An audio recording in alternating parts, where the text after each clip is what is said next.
Le titre du message de ce matin, c'est « La parole, la vie et la lumière ». On va lire dans Jean chapitre 1, les versets 1 à 5. Alors on commence, ça nous dit « Au commencement était celui qui est la parole de Dieu.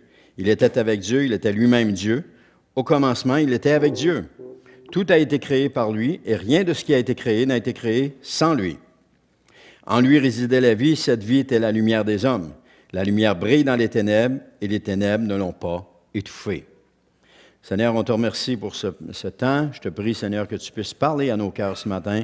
Je te prie, Seigneur, qu'on puisse recevoir ce que tu as prévu pour nous et qu'on puisse aussi, Seigneur, être à l'affût, Seigneur, de ce que tu veux vraiment nous dire. Alors, Seigneur, je te prie de mettre nos pensées sur la chose que tu veux nous apporter ce matin et de nous aider, Seigneur, à continuer à grandir. Père, dans le nom de Jésus, Amen.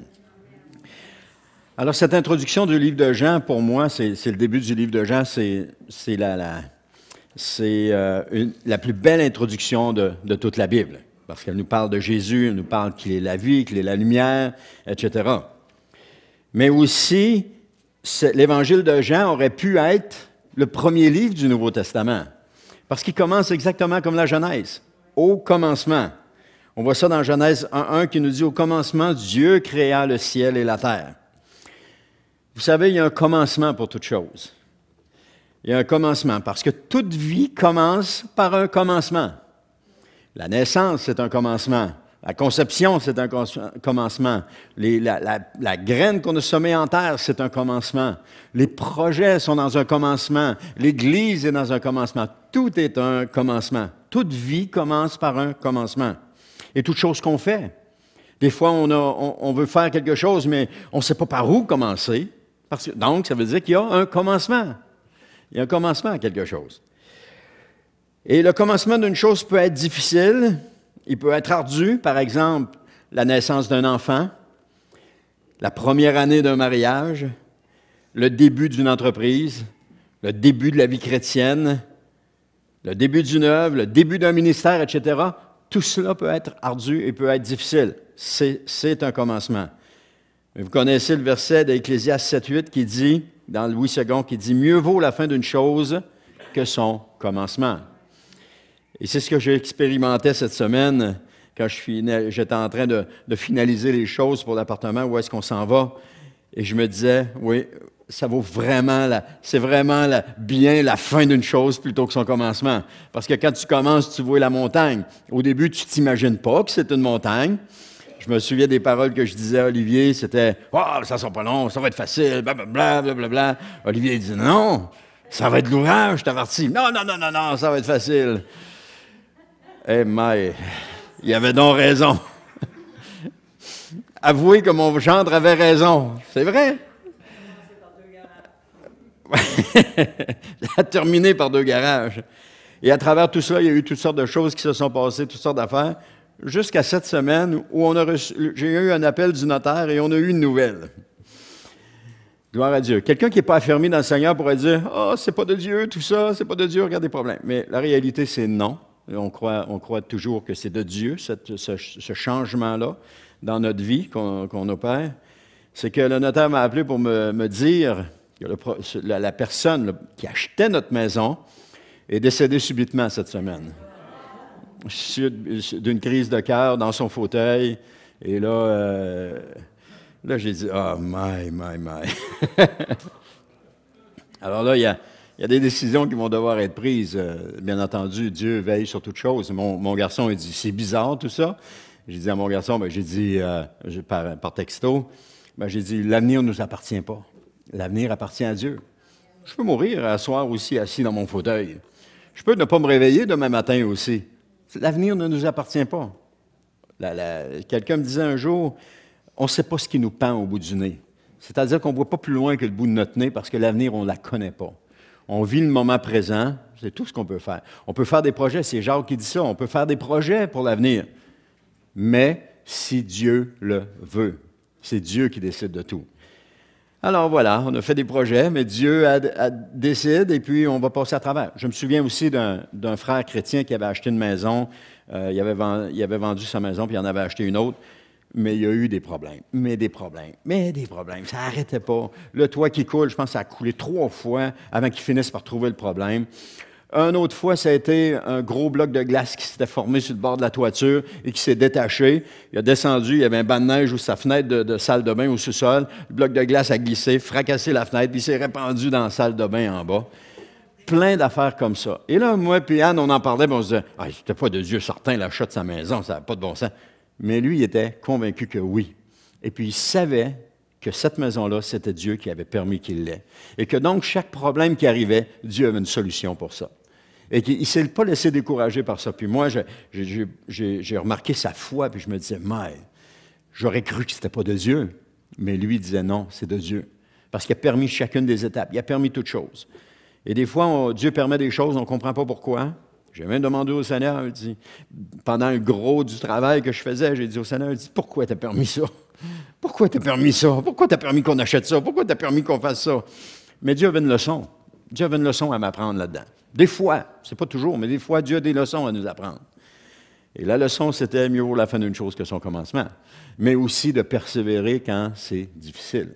De persévérer quand on ne voit pas à l'autre bout. Ça, c'était une autre leçon que j'ai appris. Et je rends gloire à Dieu pour ça. Alors là, on va voir la suite des événements, mais comme la parole de Dieu nous dit, mieux vaut la fin d'une chose que son commencement. Donc, Jean 1.1 nous dit, au commencement était celui qui est la parole de Dieu. Il était avec Dieu, il était lui-même Dieu. Alors, ce passage nous parle de Jésus. Jean nous dit qu'au commencement, Jésus était la parole de Dieu. Donc, qu'il était avec Dieu et qu'il était lui-même Dieu. Voici comment Jean nous décrit Jésus. Qu'il est la parole de Dieu, qu'il est avec Dieu et qu'il est lui-même Dieu. On peut voir une distinction dans la Trinité entre Jésus et le Saint-Esprit, entre Jésus et Dieu. Il y a une distinction réelle qui est là. Mais qu'est-ce que la parole? Des fois, on peut penser que la Bible, on ne peut pas penser, pardon. La Bible est la parole de Dieu. La Bible est la parole, toute la parole de Dieu. Mais le mot « parole » qui est là peut se traduire par deux mots, mais on va en voir un aujourd'hui. C'est le mot « parole » qu'on voit ici quand il dit « au commencement était celui qui est la parole de Dieu ». C'est le mot « logos » en grec. Il signifie la parole parlée ou écrite. Donc, la parole le noir sur blanc. Les lettres sur une feuille de papier. Ça, c'est le logos. Et ce mot avait beaucoup de signification pour Jean à l'époque lorsqu'il l'a utilisé, parce qu'il ne l'a pas utilisé à peu près. Tu as le choix entre deux mots qui signifient parole. Il y en a un, c'est la parole révélée. Il y en a un, c'est la parole écrite. Il y a choix entre les deux et il choisit logos. On sait que la parole de Dieu est inspirée, qu'elle est inspirée du Saint-Esprit. Donc, si Jean a utilisé logos, c'est parce que Dieu voulait qu'on utilise logos dans ça, pour identifier Jésus. Mais le mot logos, ça harmonise deux traditions. Il y a deux traditions par rapport à cela. Premièrement, pour les stoïciens. Les stoïciens, c'est ceux qui se rapportent à l'école philosophique fondée par Zénon, qui est Zénon d'Élée, qui était un philosophe grec avant Socrate. On l'appelle pré-socratique, qui était avant Socrate. Donc, il a vécu de 490 à 430 avant Jésus-Christ. Pour lui, ou pour les stoïciens, le logos, écoutez bien la définition qu'il donne du logos, est une sorte d'âme du monde, la raison divine et cosmique, mais impersonnelle, qui lui donne sa cohésion. OK, c'est dur à comprendre. C'est pas évident à comprendre. C'est de la philosophie. L'autre, c'est les Juifs. Pour les Juifs, le logos, c'est la sagesse divine qui a créé le monde et qui le soutient. Voici ce que nous dit Proverbe, chapitre 8, les versets 23 à 31, en parlant de la sagesse. Mais vous allez remarquer qu'on peut aussi associer ça à la parole, et la parole qui est Jésus. OK? Parce que les Juifs disent que la parole, c'est la sagesse qui a créé le monde et qui le soutient. Jean nous dit que la parole, c'est Jésus. Alors, Proverbe 8, 23, 31 nous dit « J'ai été établi dès les temps éternels, bien avant que la terre fût créée. J'ai été enfanté avant que l'océan existe et avant que les sources aient fait jaillir leurs eaux surabondantes. Avant que les montagnes aient été établies, avant que les collines soient apparues, j'ai été enfanté. Dieu n'avait pas encore formé la terre et les campagnes, ni le premier grain de poussière de l'univers. Moi, j'étais déjà là quand il fixa le ciel et qu'il traça un cercle autour de la surface du grand abîme. Et quand il condensa les nuages d'en haut, quand il fit jaillir avec force les sources de l'abîme. Et quand il assigna à la mer des limites pour que ses eaux ne les franchissent pas, quand il détermina les fondements du monde, j'étais à ses côtés comme son maître d'œuvre. Sans cesse, objet de ses délices, je dansais devant lui, jour après jour, jouant sur la surface de la terre, je trouvais mes délices dans les êtres humains. On peut facilement voir Jésus ici. C'est sûr que le contexte nous parle de la sagesse. Mais la sagesse, on sait que la sagesse, si, comme je vous le répète, si pour les Juifs, la sagesse divine, c'est ce qui a créé le monde et le soutien, on peut facilement voir Jésus dans ce passage-là. On peut voir que on peut penser que c'est de Jésus qui parle, comme de quoi il a créé le monde, qui dansait devant Dieu, etc., qui était là avant la fondation du monde. Ça lui ressemble beaucoup. Alors, c'est le Logos qui nous a fait connaître Dieu. Donc, c'est la parole qui nous a fait connaître Dieu, et c'est Jésus qui nous a fait connaître Dieu. Quand il dit dans Jean 1,18, il dit « Personne n'a jamais vu Dieu. Dieu, le Fils unique, qui vit dans l'intimité du Père, nous l'a révélé. » Alors, qui nous a révélé Dieu? C'est Jésus. Qui est Jésus? C'est la parole. Qu'est-ce que la parole? C'est la sagesse. Amen. C'est tout attaché ensemble. On peut pas c'est difficile de les défaire comme un casse-tête parce qu'ils restent quand même attachés. Ils sont comme, vous savez, des fois, il y a des casse-têtes, tu tires dessus, puis il y a comme un élastique, puis le morceau revient à sa place. Bien, c'est la même chose. On a beau essayer de le défaire, ça revient tout le temps à sa place. 1 Jean 1,1 qui nous parle aussi de Jésus, qui dit « Nous vous annonçons le message de celui qui est la vie. Nous vous annonçons ce qui était dès le commencement. Nous l'avons vu de nos propres yeux, nous l'avons contemplé et nos mains l'ont touché. » Jésus, Dieu devenu homme sur la terre. Apocalypse 19, 13. Il est vêtu d'un manteau trempé de sang. Il s'appelle la parole, Logos, de Dieu, en parlant de Jésus. Donc, on n'a pas de doute là-dessus, que Jésus est vraiment la parole. Non seulement ce Logos est avec Dieu, mais il est Dieu. Et ce qui démontre qu'il y a une différenciation, comme je vous ai dit tantôt, au sein de la Trinité. On voit la différence. Le Père, le Fils, le Saint-Esprit ont des rôles et des responsabilités différentes. Le Père, Dieu le Père, le Fils, Jésus le Fils et le Saint-Esprit. Bien que ces trois soient Dieu, il n'en demeure pas moins qu'ils sont différents. Ils forment un tout qui est différent. Prenons une famille, par exemple. Si Dieu a dit que l'homme quitte son père et sa mère et s'attache à sa femme et que les deux deviennent une seule chair. Donc, deux personnes qui deviennent une seule chair. Deux personnes qui se complémentent. Souvent, les deux personnes sont aux extrêmes l'un de l'autre, mais dans les extrêmes, ils se complémentent au milieu. C'est pour ça, des fois, qu'il y a des choses qui nous agacent chez l'autre, parce qu'elle n'est pas comme nous, puis tant mieux qu'elle ne soit pas comme nous, parce que l'entité que nous formons toutes les deux, et puis c'est pareil pour moi aussi, mais l'entité que nous formons toutes les deux forme une nouvelle entité, un couple. Un homme, une femme qui forment une nouvelle entité qui est un couple. Ensuite de ça, les enfants viennent et ça forme une famille. Toutes les familles de la Terre sont différentes. La famille Amildéa est différente de la famille Simard ou de la famille... les noms m'échappent un matin. Tremblay, tiens, on ne va pas se tromper au Saguenay, hein? Ou la famille Lefebvre ou la famille Sénéchal. Ils sont tous différents. Les familles sont toutes différentes. Elles ont tous une identité qui est différente. Ce qui est dur à voir aujourd'hui dans notre société québécoise, alors que les familles sont disloquées, que la famille tend à se disloquer. La séparation du père et de la mère, l'enfant vit un peu chez son père, un peu chez sa mère. Il n'y a plus cette unité-là entre les deux. Prions que les jeunes aujourd'hui qui subissent là, aient la détermination de dire « Moi, je ne ferai pas ce que mes parents ont fait, mais quand je vais marier avec quelqu'un, je vais rester avec, je vais l'aimer. » Alors, quel est le sens du terme « parole » pour Jean? Les philosophes grecs, je vous répète un peu ce que j'ai dit, mais dans d'autres mots, les philosophes grecs et les théologiens juifs l'utilisaient de différentes manières dans la Bible. Et la parole était le principal, pour les deux, la parole est le principal acteur de la création. Psaume 33, 6, ça nous dit « L'Éternel a parlé, les cieux ont été faits par la parole de l'Éternel. » Alors ça vient, vous voyez comment la parole, ça s'appelle de l'herméneutique, c'est que la parole confirme la parole.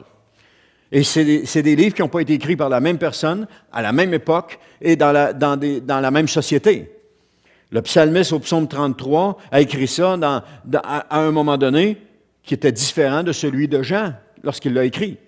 Donc, quand on met tout ça ensemble, on voit comment c'est bien coordonné, puis la cohésion. La parole de Dieu, c'est ça. C'est ça qui est extraordinaire. Donc, Jean ici parle véritablement de Jésus. On voit ça dans Jean 1,14, il dit « Celui qui est la parole est devenu homme. Il a vécu parmi nous. Nous avons contemplé sa gloire, la gloire du Fils unique envoyé par son Père, plénitude de grâce et de vérité. » Alors, celui qui était la parole, il nous le confirme, est devenu homme et il a vécu parmi nous. Jésus-Christ, Dieu devenu homme qui vit parmi nous. Jean disait précédemment, nous l'avons touché. Ce n'est pas quelque chose d'abstrait. C'était pas quelque chose d'abstrait, une image, un sentiment ou un rêve. C'était réel. Ils ont touché à Jésus. Ils ont été avec lui. Quand il y a une proximité avec les gens, on peut toucher, mettre la main sur l'épaule, prendre par la main, donner une tape dans le dos. Il y a un toucher qui est là, ce qui nous démontre que la personne est bien réelle. Elle est vraie. Jésus était humain et Dieu, bien entendu. Une personne que Jean connaissait et qui aimait profondément. Jean qui se définit comme étant le disciple que Jésus aimait. Donc, c'était réciproque. Jean aimait Jésus et Jésus aimait Jean. Une personne que nous avons tout intérêt à connaître et à aimer profondément. Ce n'est pas donné spécialement aux apôtres d'avoir été près de Jésus puis de l'aimer. Ce n'est pas donné juste à Jean d'être appelé le disciple bien-aimé. C'est aussi donné à chacun de nous, dépendamment de notre relation avec Jésus, dépendamment où est-ce qu'on veut que jusqu'où on veut que cette relation aille. Parce qu'une relation, c'est une décision, c'est une décision d'aimer. Et c'est jusqu'où on veut que ça aille. Avec Jésus, c'est à nous de décider. Il est le sauveur du monde, mais il est aussi le sauveur de notre âme. Ça, c'est Jésus. Le seul qui puisse nous faire échapper à la mort éternelle, et nous avons soigneusement intérêt à l'avoir de notre côté. Amen? D'accord avec moi? On a intérêt à avoir Jésus de notre côté, parce que c'est lui qui est notre avocat. Imaginez quelqu'un qui commet un crime et qui a un avocat qui se présente pour l'aider, mais le gars, il ne veut rien savoir de son avocat. Et il l'envoie promener, et il lui conte des mensonges, et il ne dit pas les choses comme ça s'est passé. Bref, tout est mal ficelé. Qu'est-ce que l'avocat va faire? À un moment donné, il va s'asseoir avec, puis il va dire, là, tu me dis la vérité, ou bien moi, je ne continue pas. Parce qu'on n'avait pas un avocat qui veut défendre son client, ne peut pas arriver devant le juge avec un tissu de mensonges, puis aucun fondement. Il a besoin de connaître la vérité. Même si le gars est coupable, l'avocat va toujours chercher à le défendre. Chose qui est difficile à comprendre, mais qui est possible aussi. Il va toujours chercher à le défendre. Donc, qu'est-ce qu'il va faire? Sachant qu'il est coupable, il n'arrivera pas devant le juge. Désolé, je ne peux pas rien faire, il est coupable. Non, il va chercher le moyen, trouver le moyen. Y a-t-il une faille à quelque part? Y a-t-il quelque chose qui peut faire acquitter mon client? Parce que son client le paye pour qu'il le défende. Alors, il va trouver quelque chose. Il ne comptera pas de mensonge. Il ne dira pas, c'est pas vrai ce qu'il a fait, mais il va trouver quelque chose qui va permettre de faire acquitter son client, même si son client est coupable. C'est la justice qui est manifestée, c'est la justice humaine. Imaginez Jésus qui est notre avocat, qui parle auprès de nous. Qu'est-ce qu'il a besoin? Il a besoin qu'on ait une relation avec lui, qu'on soit honnête, qu'on soit franc avec lui. Parce que quand Jésus va parler à son Père, puis qu'il va nous défendre devant son Père, il faut qu'il y ait des arguments. Mais si on passe notre temps à négliger notre relation avec Dieu, avec Jésus, qu'on passe notre temps à pas avouer les choses qui sont en nous, puis qu'on pense que lui ne les connaît pas, on n'est pas honnête avec lui, qu'est-ce qui va se passer?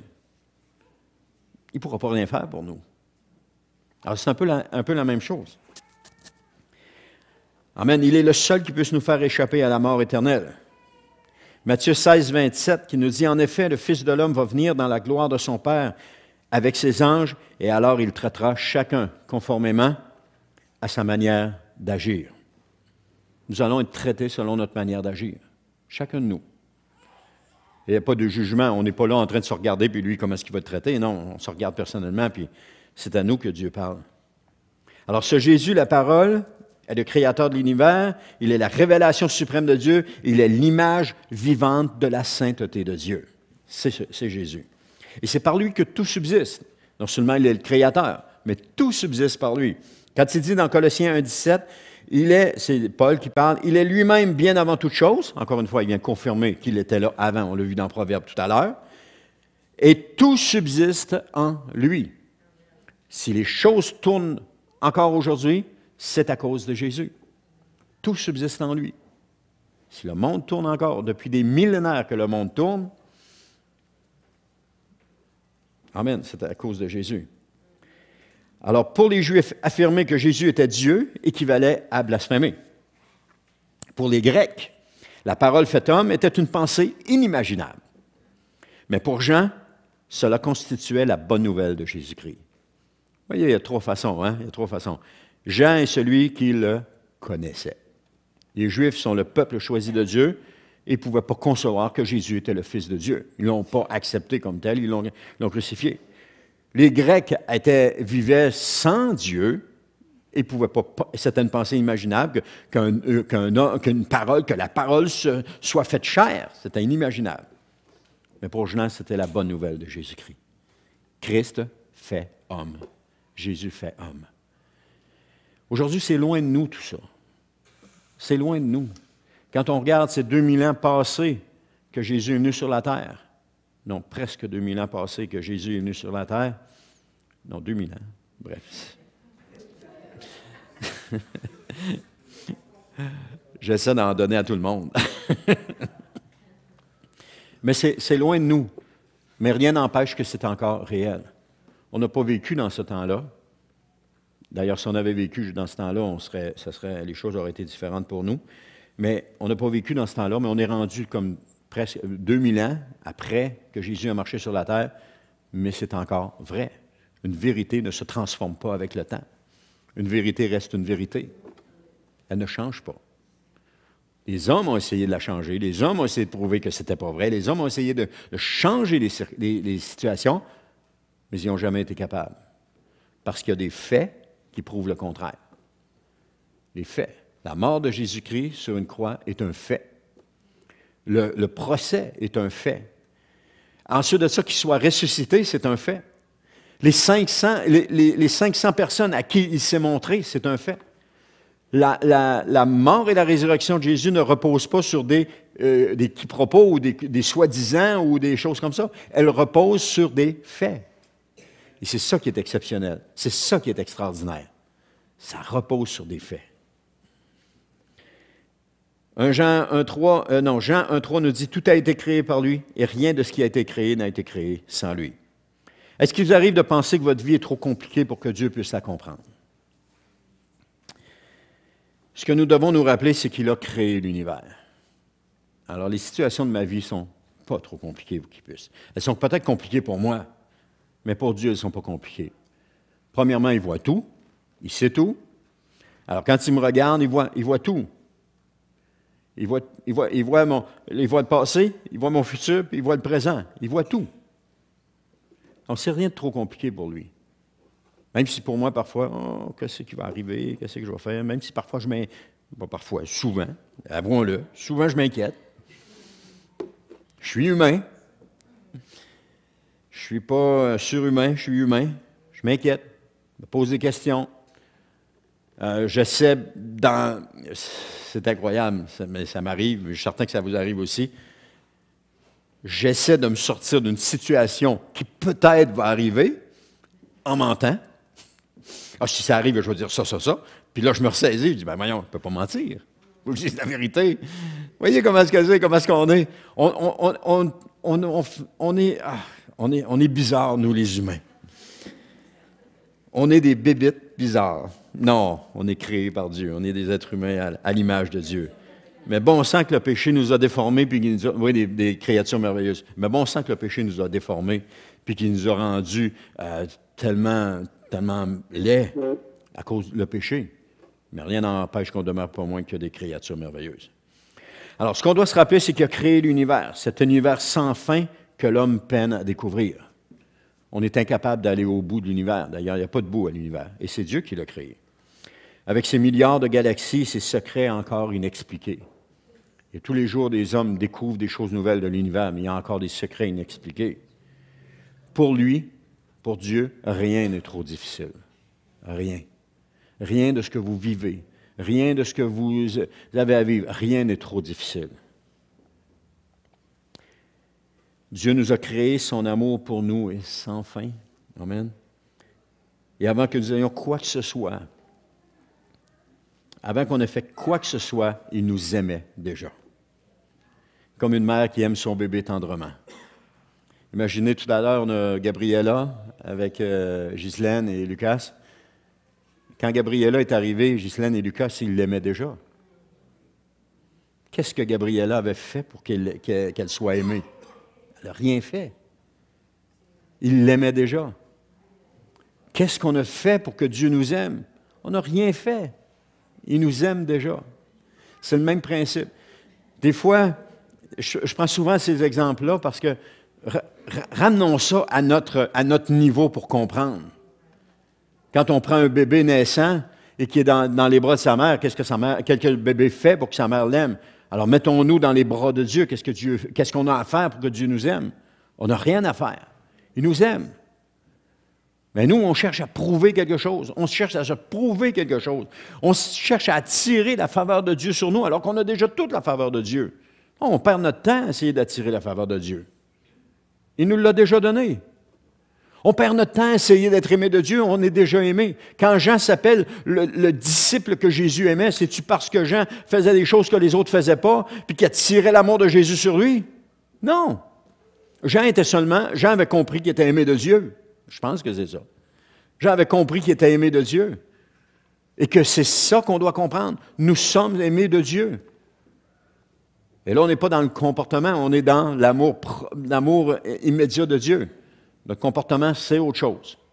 Si notre comportement déplaît à Dieu, Dieu ne pourra pas faire autrement que de sévir contre nous. Il aimait le peuple juif.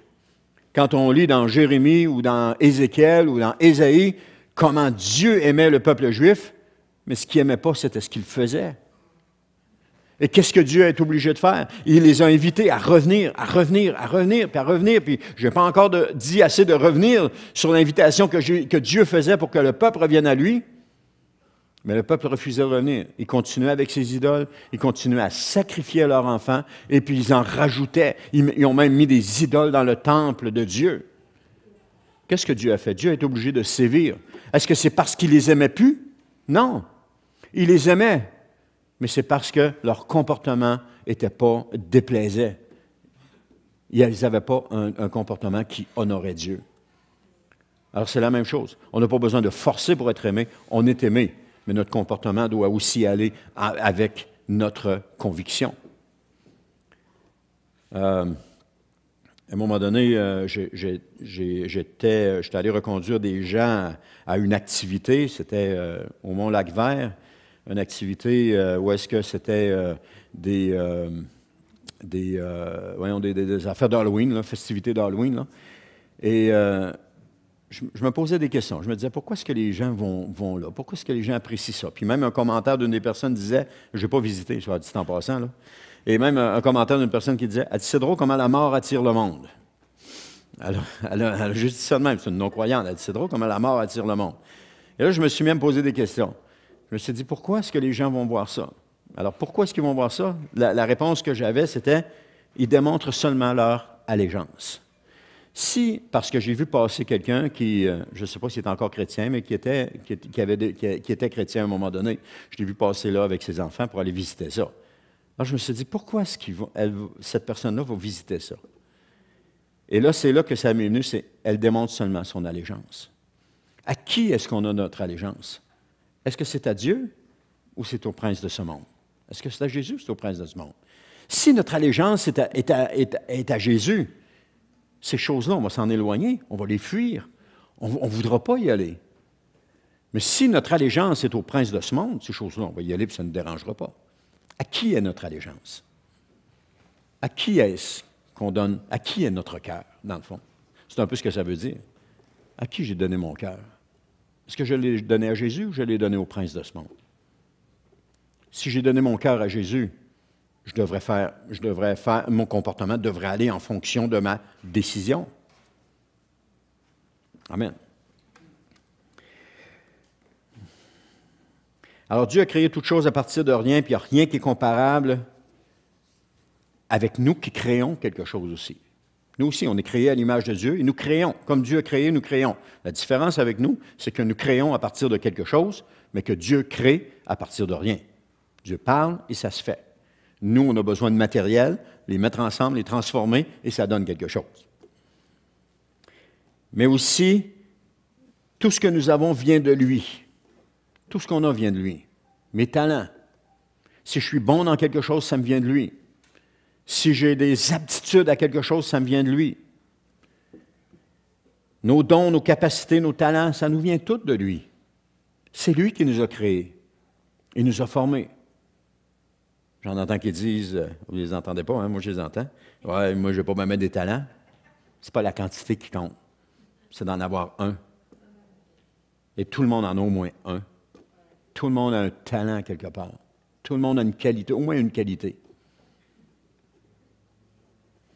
C'est comme ma femme n'est pas là, hein? Elle a juste un défaut. Elle a trop de qualité. J'ai déjà dit. Donc, avec Dieu, nous sommes une personne unique qui a de la valeur et sans Dieu, nous sommes rien. Qu'est-ce qui fait notre valeur? C'est Dieu. Qu'est-ce qui fait notre unicité? C'est Jésus. On chantait tantôt, on est unis, c'est en Jésus qu'on est unis. Amen. Jacques 4,14 nous dit, « Qu'est-ce que votre vie? Une brume légère, visible, quelques instants et qui se dissipe bien vite. » Ecclésiaste 2,16 qui nous dit « Car on ne se souviendra pas longtemps du sage, pas plus que de l'insensé, et dans les temps à venir, tous deux tomberont dans l'oubli. » On finit par oublier les gens. Les gens meurent, on finit par les oublier. Ça devient du passé. Tant qu'on est vivant, on se voit. Même quand on ne se voit plus, on finit par s'oublier. L'homme est vite oublié. Son souvenir demeure pour certains, mais pour la majorité, il sombre dans l'oubli. Quand mon père est décédé, mon frère voulait absolument acheter un endroit pour mettre les cendres. Il voulait absolument les mettre là. Et dans le contrat, pour les cendres, ça disait qu'il serait là, dans cet endroit-là, pendant 99 ans. Ensuite de ça, il les enlèverait de là, puis il allait les mettre à quelque part. Et je me disais, qui va se souvenir d'eux dans 99 ans? C'est vrai. Ben, le gars qui a loué le carreau, lui, il va s'en souvenir. La firme qui a loué le carreau va s'en souvenir. Mais dans la famille, qui va se souvenir d'eux? Dans 100 ans? Ouais. Si on se reporte, si je vous demandais, donnez-moi votre troisième ancêtre, pas capable de donner ça de même, là, on a besoin de le voir écrit, on oublie les gens. Pourtant, si on est là, c'est un peu à cause de lui, si on est là. Lui s'est reproduit, l'autre s'est reproduit, l'autre s'est reproduit, puis là, nous autres, on est arrivés. Mais on oublie. Mais avec Dieu, c'est pas comme ça. Chaque âme a une valeur éternelle et Dieu ne l'oubliera jamais. Vous avez tous une valeur éternelle et Dieu ne vous oubliera jamais. Chacun de vous, vous avez une valeur éternelle. Matthieu 10,30. Quant à vous, même les cheveux de votre tête sont tous comptés. Il y en a qui disent, ouais, pour certains c'est facile, pour d'autres c'est plus dur. Mais les cheveux sont tous comptés. Et si vous en perdez un matin, c'est corrigé. C'est cool, il en a perdu encore un matin, lui. Amen. Alors, si Dieu est en mesure de savoir le nombre de nos cheveux, comment est-ce qu'il peut faire pour ne pas prendre soin de chacun de nous? Hein? La mort engloutit les morts, mais Dieu ranime les vivants. Et tenter de vivre sans Jésus, c'est s'écarter de la raison pour laquelle on a été créé. Parce que nous avons été créés pour adorer. Soit on adore Dieu, soit on adore la créature, mais on adore. Ah oui, mais moi, je n'adore pas. Non, on a été créés pour adorer. Adorer Dieu. Dieu nous a créés pour nous aimer, mais on a été créés aussi pour adorer. L'adorer lui. Mais à qui est-ce qu'on va donner notre adoration?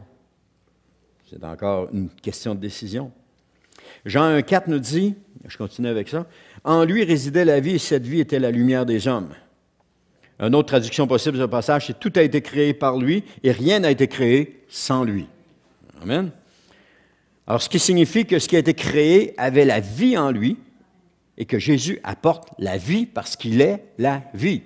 On a vu qu'il était la parole, mais Jean nous dit qu'il est aussi la vie.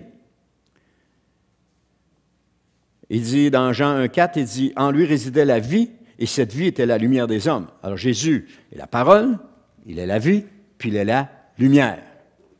Il est les trois. La lumière était un terme important pour Jean, parce qu'on voit ça que partout dans l'épître de Jean, on parle de la lumière. Et la lumière est la première chose que Dieu a créée au début. Au commencement, Dieu créa le ciel et la terre. Mais la première chose qu'il a créée, c'est la lumière.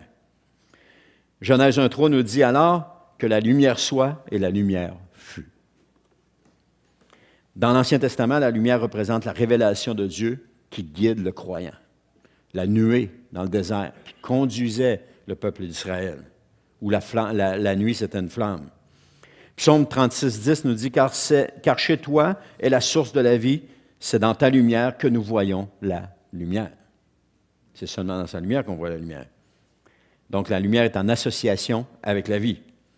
On a aussi des expressions par rapport à la lumière.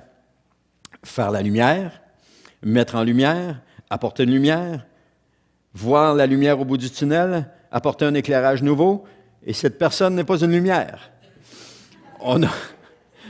Ouais, pas une 100 watts. On a des expressions avec la lumière. Donc, la lumière a une certaine importance. Aussi, la lumière, la lumière chasse les ténèbres. Ça, c'est un principe physique. Si on ferme la lumière, pouf, les ténèbres viennent. Mais si on ouvre la lumière, les ténèbres disparaissent. Les ténèbres ne cohabitent pas avec la lumière. Pas dans la même pièce, en tout cas. Peut-être dans la même maison, mais pas dans la même pièce. Parce que quand on entre ici, qu'on allume la lumière, Olivier, ferme les lumières pour le fun. Vous allez voir que les ténèbres viennent vite. Oh! Les ténèbres arrivent. Ah, tu peux l'allumer.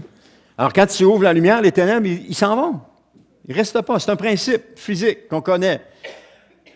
Les enfants le connaissent rapidement. Ils jouent avec la switch. Hein? Ils la ferment, ils l'ouvrent, ils la ferment, ils l'ouvrent, pour voir la lumière arriver.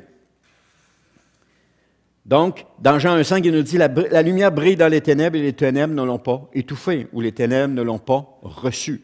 Étouffer, le terme étouffer, ça prend bien toute sa place. Les ténèbres n'ont pas été capables de... Les ténèbres ne peuvent pas envelopper la lumière. C'est impossible. La lumière les fait disparaître, mais les ténèbres ne peuvent pas l'envelopper. Parce que si les ténèbres pouvaient l'envelopper, il y aurait un combat entre la lumière et les ténèbres. Mais il n'y a pas de combat entre la lumière et les ténèbres parce que les ténèbres ne peuvent pas l'étouffer. Ils ne peuvent pas. Alors quand Jésus est arrivé sur la terre, lui qui est la lumière du monde, les ténèbres, qu'est-ce qu'ils ont fait? Ils ont fui. Ils ne pouvaient pas le contenir. Ils ne pouvaient pas l'absorber puis rester ténèbres. Ils ont dû fuir. Mais les gens ne l'ont pas reçu. Ils l'ont étouffé.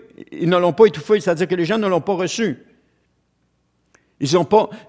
Autrement dit, pour ne pas voir la lumière, qu'est-ce que tu fais? Tu dois te cacher les yeux. Tu dois te fermer les yeux. Si je me ferme les yeux, je ne la vois pas, la lumière, c'est noir. Mais est-ce que la lumière est là? Oui, la lumière est là. Tout le local est éclairé. Mais j'ai les yeux fermés, je ne la vois pas, la lumière. Alors, qu'est-ce que les gens font pour ne pas voir la lumière? Ils se ferment les yeux. La lumière brille dans les ténèbres, mais les ténèbres n'ont pas étouffé, ils n'ont pas été capables de l'envelopper. La seule chose que les gens ont fait, c'est se sont fermés les yeux et ont dit, on ne veut pas voir, on veut pas les voir, on veut pas voir la lumière. Qu'est-ce qu'ils ont fait? Ils ont tué Jésus. Ils se sont débarrassés de la lumière, pensant se débarrasser, puis retomber dans leurs ténèbres, puis d'être heureux là-dedans. Mais ils n'ont pas été capables. Parce que Jésus est ressuscité. Et qu'aujourd'hui, il brille à tout jamais. Il brille à tout jamais. La lumière est là, puis Jésus brille à tout jamais. Notre monde est un monde de ténèbres, puis Jésus est la lumière. Jésus nous met la lumière ici. Amen. Matthieu 4,16 nous dit, « Le peuple qui vivait dans les ténèbres a vu briller une grande lumière, et sur ceux qui habitaient dans le pays sur lequel planait l'ombre de la mort, une lumière s'est levée. » Clac. Luc 2,32, « Il est la lumière pour éclairer les nations, il sera la gloire d'Israël, ton peuple. » Jean 3,19, « Voici en quoi consiste la condamnation, c'est que la lumière est venue dans le monde. » Sa condamnation, on parle du monde, ou de Satan. C'est que la lumière est venue dans le monde, mais les hommes ont préféré les ténèbres, parce que leur acte était mauvais. Les hommes ont préféré se fermer les yeux pour ne pas voir la lumière, parce que leur acte était mauvais, puis préféraient vivre dans leurs actes. Je me suis rendu compte que plus qu'on s'approche de la lumière, plus qu'on voit tel qu'on est. Plus qu'on s'approche de la lumière, plus qu'on voit la noirceur qui est en nous.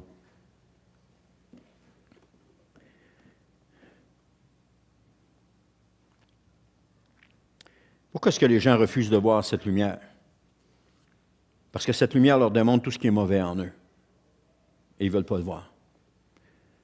C'est la même chose pour un croyant. On réalise qui est-ce qu'on est réellement lorsqu'on s'approche de la lumière. Les prophéties qu'on entend souvent, c'est « Approchez-vous de moi, approchez-vous de moi ». Pourquoi est-ce qu'on reste loin? Pourquoi est-ce qu'on ne s'approche pas? C'est parce qu'on ne veut pas que Dieu nous démontre, nous révèle qui est-ce qu'on est réellement. On préfère continuer les yeux fermés dans notre monde de ténèbres que d'aller à la lumière. Mais un jour viendra où, dans Luc 8, 17, tout ce qui est caché, maintenant finira par être mis en lumière et tout ce qui demeure secret sera finalement connu et paraîtra au grand jour. Y a-t-il quelque chose de secret en nous? Est-ce qu'il y a quelque chose de secret en nous que nous voulons garder secret?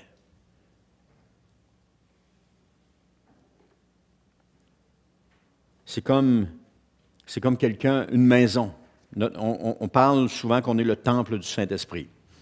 Donc, si on est le temple, on est une habitation. Et si on se réfère au temple de Jérusalem, il y avait le temple, il y avait différentes pièces à l'intérieur du temple, mais toutes n'étaient pas éclairées en même temps. Comme par exemple ici, ou chez vous, le soir, le salon peut être éclairé, mais votre chambre à coucher dans le noir, parce que vous n'y êtes pas, vous avez fermé la lumière en quittant. Alors, dans une maison, il y a des endroits qui sont clairs, il y a des endroits qui sont sombres. Dans notre vie, il y a des endroits qui sont clairs, qui sont éclairés par Dieu. On a laissé le Seigneur éclairer ces endroits. Mais il y a d'autres pièces dans notre vie qui ne sont pas éclairées, où on ne laisse pas le Seigneur aller. On a fermé la porte, on a fermé la lumière, on a fermé la porte, on ne laisse pas le Seigneur aller. On ne veut pas qu'il aille visiter ça. Pourquoi? Parce qu'on sait qu'il y a des secrets là-dedans. Qu'il y a des secrets, puis qu'on ne veut pas que Dieu les voie. D'ailleurs, il y a peut-être des secrets qu'on ne voudrait pas revoir nous-mêmes. Mais on doit les visiter. On doit aller dans ces pièces-là. On doit ouvrir les portes grandes et laisser la lumière de Jésus entrer partout dans les pièces. Dans notre vie, on doit le laisser entrer. Mais qu'est-ce qu'on va faire? Répondre dans l'affirmative et voir la lumière de Jésus briller dans notre vie, à tous les domaines de notre vie, dans toutes les pièces cachées de notre vie. Parce qu'on le veuille ou non, dans notre cœur, il y a des pièces où est-ce qu'on ne laisse pas Jésus entrer. Et c'est dans notre intérêt de le laisser entrer. C'est dans notre intérêt de lui ouvrir notre cœur, de lui dire « Viens Seigneur, viens Seigneur ». Le premier pas qu'on a fait, ça a été de dire « Jésus, je veux vivre pour toi ». Ça a été le premier pas. « Seigneur Jésus, je t'ouvre mon cœur, je veux vivre pour toi ». C'était le premier pas où est-ce que Jésus est entré en nous puis que sa lumière s'est faite en nous. Souvenez-vous, lorsque vous êtes nés de nouveau, qu'est-ce qui s'est passé? Vous voyez les choses de façon différente. Aujourd'hui, avec les années, on s'est peut-être habitué à cela, mais il y a une lumière qui brille en nous. Une lumière qui ne brille pas dans le cœur des autres. Mais dans nous, cette lumière-là qui brille, il y a aussi des recoins qui sont encore dans les ténèbres. Et c'est important d'aller mettre la lumière là aussi. D'entrer, de laisser la lumière là. Est-ce qu'il y a des pièces dans votre vie qui sont encore dans le noir? Est-ce qu'il y a des pièces dans lesquelles vous n'avez pas laissé le Seigneur le privilège de visiter? J'aimerais qu'on prendrait un temps ce matin. Je ne sais pas si les musiciens peuvent revenir. Juste jouer instrumental, Olivier. Juste prendre le temps de sonder notre cœur. Juste prendre le temps, à la lumière de la parole de Dieu, de dire, Seigneur, est-ce qu'il y a des endroits, parce que ça peut arriver avec les... Je vais finir ma première pensée. Seigneur, est-ce qu'il y a des endroits que je ne t'ai pas laissé visiter dans mon cœur. Parce que ça peut arriver avec les années où est-ce au début, on n'a pas laissé Jésus entrer et que là, avec le temps a passé et on a oublié ces pièces-là. Ce matin, je veux juste vous les ramener, ces pièces-là. Juste vous ramener à l'esprit qu'il y a peut-être des endroits dans notre cœur qui sont encore sombres et que Jésus a besoin de visiter. Et que, pas juste que Jésus a besoin de visiter, que nous avons besoin de laisser Jésus visiter pour venir mettre la lumière. Il y a peut-être des choses, je vais mettre ça plus concret que vous compreniez, il y a peut-être des choses que vous avez faites dans le passé et que vous n'avez jamais confessées.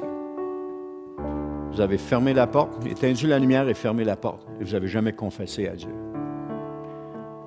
Il y a peut-être des paroles que vous avez dites et que vous n'avez jamais demandé pardon.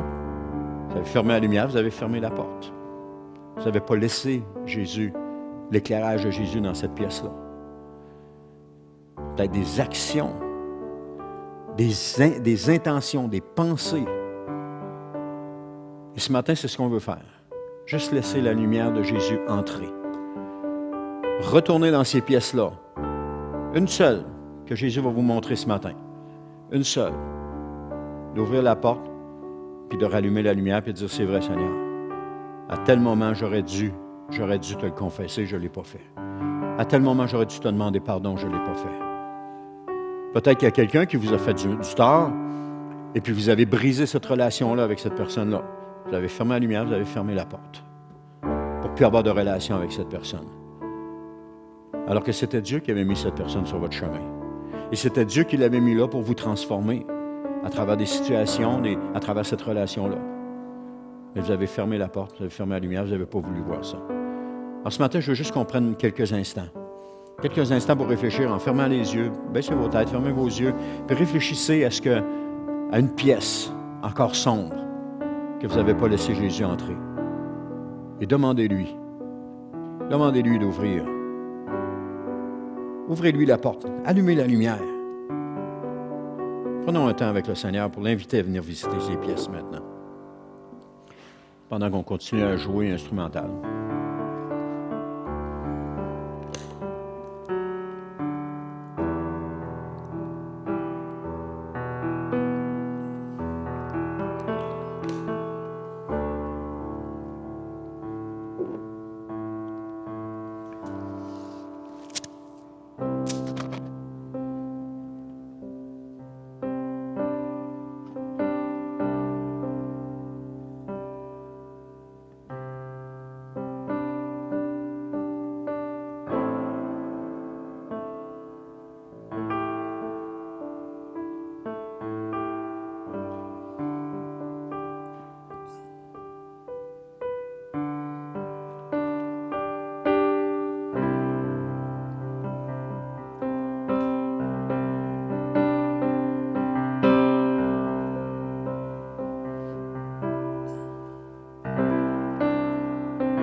Seigneur, je te prie de nous pardonner ce matin. Je te prie, Seigneur, de venir faire la lumière en nous, Seigneur. Je te demande pardon, Seigneur, si j'ai fermé des portes et que j'ai fermé la lumière afin de ne pas voir, afin de garder ces choses-là dans l'ombre, dans le secret, que personne ne pouvait voir, ni même moi, Seigneur. Seigneur, avant d'avoir entendu ce message ce matin, Seigneur, je pensais que tout était correct. Je pensais que ma vie était parfaite. Je pensais que ma vie était en règle avec toi. Je pensais que ma vie était bien éclairée dans tous les raccoins. Mais Seigneur, je me rends compte ce matin qu'il y a des choses qui ne sont pas bien éclairées. Je me rends compte qu'il y a des choses que j'ai gardées secrètes. Il y a des choses que j'ai cachées. Il y a des choses que je ne me suis pas avouées à moi-même. Et Seigneur, je veux te demander pardon pour ces choses-là. Je veux te demander pardon pour mon attitude, Seigneur, pour mon attitude à vouloir cacher les choses, à vouloir me cacher la vérité, à vouloir te cacher, Seigneur. Seigneur, je sais que quand tu entres à quelque part, tu mets la lumière partout. Alors, Seigneur, je veux t'ouvrir, Seigneur, chacune des situations que j'ai tenues cachées, j'ai tenues secrètes, j'ai tenues fermées. Je veux les ouvrir, Seigneur, et te laisser toute la place ce matin. Te laisser mettre l'éclairage. Seigneur, je regrette et je te demande pardon de telle et telle situation. Je te demande pardon, Seigneur, si je n'ai pas bien parlé dans telle et telle circonstance.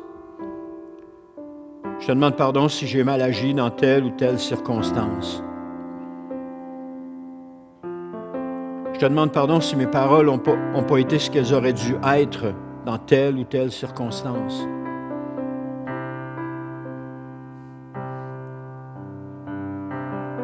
Seigneur, tu es ma raison de vivre, Seigneur. Et je ne veux pas te déplaire, Seigneur. Je veux vraiment tout faire, Seigneur, pour te plaire. Et ce matin, alors que par ton Saint-Esprit, tu me montres qu'il y a des choses qui doivent être mises à jour, mises à la lumière, Seigneur, devant toi, je veux les mettre, Seigneur. Je veux mettre ces choses à la lumière, Seigneur, afin que tu vois, Seigneur. Afin que je vois, Seigneur. Afin, Seigneur, qu'il n'y ait rien dans notre relation rien qui puisse interférer dans notre relation. Mais que tout soit clair entre toi et moi, Seigneur Jésus. Seigneur, merci pour ce message de ce matin, Seigneur. Merci parce que, Seigneur, tu révèles quelque chose en moi. Et je te prie, Seigneur, que cette semaine, Seigneur, je sois attentif à ces pièces qui sont fermées. Je te prie, Seigneur, que par ton Saint-Esprit, tu me montres d'autres pièces cette semaine. D'autres pièces, Seigneur, que j'avais oubliées, que j'avais fermées, que j'avais oubliées. Peut-être même des pièces où j'ai barré la porte et que j'ai perdu la clé avec les années. Seigneur, je te prie que par ton Saint-Esprit, pendant cette semaine qui va venir, tu me montres ces pièces-là. Que tu me montres chacune des situations, chacune des choses, alors que j'aurais dû faire face, mais que j'ai préféré fermer la porte et fermer la lumière pour ne plus voir. Alors, Seigneur, si j'ai perdu la clé, ouvre la porte, parce qu'il n'y a rien qui t'est impossible. Si j'ai oublié, montre-moi, afin que je ne garde pas de pièces. Seigneur, je veux que ma maison soit éclairée de ta lumière partout. Cette maison qui est dans les ténèbres, mais que ta lumière éclaire. Et que, Seigneur, lorsque je suis avec les gens qui vivent encore dans les ténèbres, ils puissent voir ta lumière briller en moi. Qu'ils ne remarquent pas les coins sombres, mais qui voient la globalité de ta lumière qui brille en moi. Merci, Seigneur. Merci, Seigneur, pour l'œuvre que tu fais en moi. Merci, Seigneur. Je te prie vraiment, Seigneur, que tu continues cette œuvre, Seigneur. Que tu continues l'œuvre de transformation, de changement, de nettoyage que tu as entamé, Seigneur. Et je te prie, Seigneur, que tu me poursuives, Seigneur. Poursuis-moi, Seigneur. Je suis comme cet enfant qui qui court devant son père, mais qui sait très bien que son père va le rattraper et qu'il va le serrer dans ses bras. C'est la vision que j'ai. Mais Seigneur, alors que je me sauve devant toi, Seigneur, et que par amour, Seigneur, tu me rattrapes, tu me serres dans tes bras, puis qu'ensemble on rit. Oui, Seigneur, poursuis-moi. Mais en même temps, Seigneur, aide-moi à faire le ménage, Seigneur. Père, c'est dans le nom de Jésus que je t'ai prié ce matin. Amen. Amen. Gloire à Dieu. Merci, frères et sœurs, pour votre temps. Que Dieu vous bénisse et qu'il vous accompagne cette semaine et qu'il fasse la lumière. Amen. Gloire à Dieu.